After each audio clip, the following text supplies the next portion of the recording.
Hey guys, it's Ken. So today we're going to talk about why I think a lot of the next generation is going to be stuck in rentals, potentially for life. So there's no way around it. America is definitely becoming a renter nation. I'm going to show you the statistics going back to 1980 in a minute. With homeownership becoming less and less affordable, would-be homeowners are now renting while they wait for prices to come down or adjust.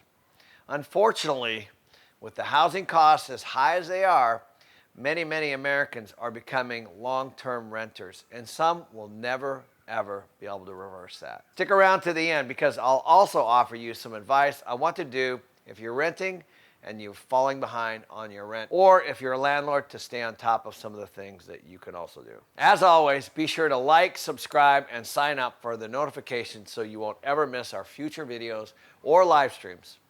Also, you can click below to download some of the special bonus content. So, like I said, America has become a nation of renters. The percentage of U.S. households that are renters went from 31% in 2006 to 36% in 2016. And the numbers are continuing to grow. Meanwhile, home prices have been going up and up and up. With so many people unable to buy, demand for rentals has increased. What we're seeing now is that the ripple effect is also causing rents to rise significantly, which never happened during the pandemic. Boise, Idaho is the strongest example of this. A lot of people have been moving to Boise from bigger and more expensive real estate markets up and down the West Coast. And that has caused huge increases in the cost of single-family homes and now apartment rentals. Rents in Boise have increased more than anywhere else in the nation, from a 33% year-over-year increase from just 1 year. While the size of the increase is exceptional,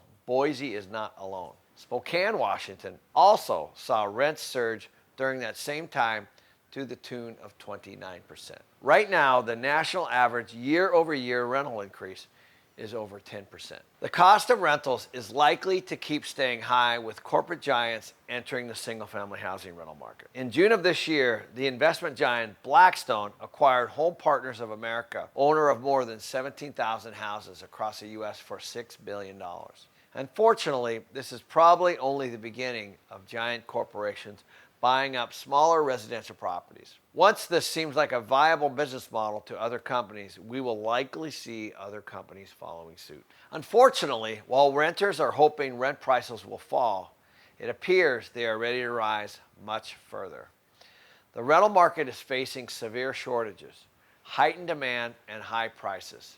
As home prices skyrocket, the good portion of the population is being priced out. One thing that I would encourage you to go look at is the National Multi-Housing Council, or NMHC.org.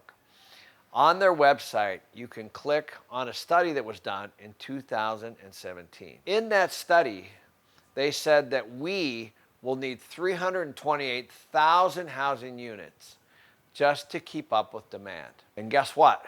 We've only done that 3 times since 1989. So there's always been a shortage of housing built compared with the demand. So how did we get into this housing shortfall in the first place? While the pandemic spurred a lot of buying and a lot of people relocating, those aren't the only reasons we're in this situation. The major cause of this shortage is, again, that we weren't building enough for the years prior. The U.S. built an average of 276,000 fewer homes per year between 2001 and 2020, compared with the period between 1968 and 2000, according to another report by the National Association of Realtors. If building had kept up, there would be at least 5.5 million more units of housing, the report estimated. So here are the reasons why there was a construction downturn. Part of this is because of the Great Recession. So now I want to take a look at home ownership. As you guys can see, I started at 1980 because that's when I was a kid and kind of came into the rental real estate market and multifamily market in the late 80s. And so I experienced most of this, and I'm going to give you a prediction for 2025 as to what I think might happen. So there's lots of reasons that home ownership rates go up and they go down. Obviously, construction costs and labor costs and materials costs, interest rates, But on the other side of this, of course, because this is a real estate channel, and primarily we have a lot of people that are interested in rentals, the other side of this are obviously renters. I believe that this is going to continue to grow significantly into what I call a renter nation, and I think a lot of people are going to be trapped as renters for the rest of their life. So here are just some of the reasons why there was a construction downturn. Part of that is because during the Great Recession in 2005, so between 2005 and 2010, the housing industry suffered a net loss of 1.5 million jobs, reaching its lowest point in 2011. And since 2011, employment in this industry gradually increased, but it has never increased quickly enough to keep up with the demand. The ongoing labor shortage has also been cited as either the number one or the number two business-related challenge for builders over the last 5 years. So according to the National Association of Home Buyers, in addition to the labor issues, the cost of materials was already on a steep increase before the pandemic. The NAHB, or the National Association of Home Builders, said that the lumber prices increased in 2018, not 20, by 63%, adding thousands of dollars to the cost of a newly built home. In 2019, other building material prices for items such as steel and copper also increased. The cost of materials has become an even bigger deterrent to new construction. This year, single-family home construction dropped 13% between March and April. So one of the major repercussions of high rents and housing costs will be similar to what we saw in the wake of 2008. More people will move in with the family members, parents, grandparents, or look for roommates to cut overhead costs. People will search for affordability. So where does this leave people who haven't even been able to keep up with the home they're currently renting?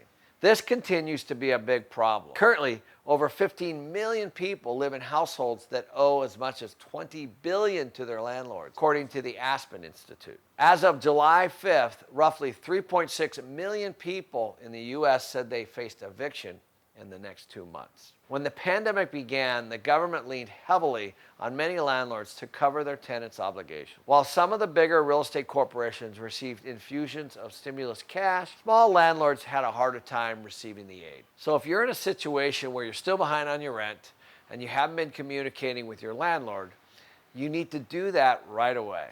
You have to impress upon them that you have experienced real estate hardship and are working to get current on any back rent. If landlords know that you are motivated to pay what you owe, they will be a lot less inclined to proceed with eviction. The next thing that you need to do is find out what sort of rent relief programs in your city and state they're offering, and make sure that you apply for whatever help you need. You will also want to let your landlord know that you are actively taking steps to pay them, because these programs are not quick. Unfortunately, the bureaucracy surrounding rent relief has kept a lot of it tied up.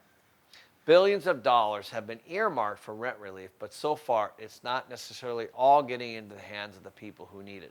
For example, in New Orleans, barely 1/6 of the nearly 17,000 people applying for rental aid have received money as of August 2nd.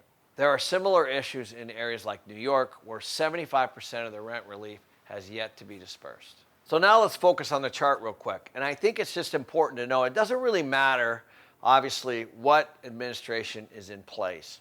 So in the 80s, we had Reagan, and then we moved into the Bush era. And what happened here, as you can see, specifically right here, is that Bush had a mandate on home ownership. So what he was trying to do, and he believed that everyone should own a home. And what it did was it shrunk the rental market. That's exactly what it did. Then, of course, in 2008, 2009, 2010, we had the fallout, and it reversed. And they said that every 1% equals about 1 million people. So you imagine, as these numbers start to fluctuate back and forth, it's important to watch them, because as we went from 64 to 69 back down to, say, 63, that's 6 million people that got displaced back into the rental pool. And this is actually what is going to create the high rent increases that we're starting to see. And as we've already talked about, there's not enough inventory to replace this. So my prediction, as of right now, we're at about 65% home ownership, which means that obviously we're about 35% renter. But I think for the first time ever, we're going to be in the 60s and we're actually going to move to over 40% renters. What that's going to do, guys, it's going to put a massive, massive amount of pressure and demand on the existing stock of rentals, and it's going to drive rents through the roof.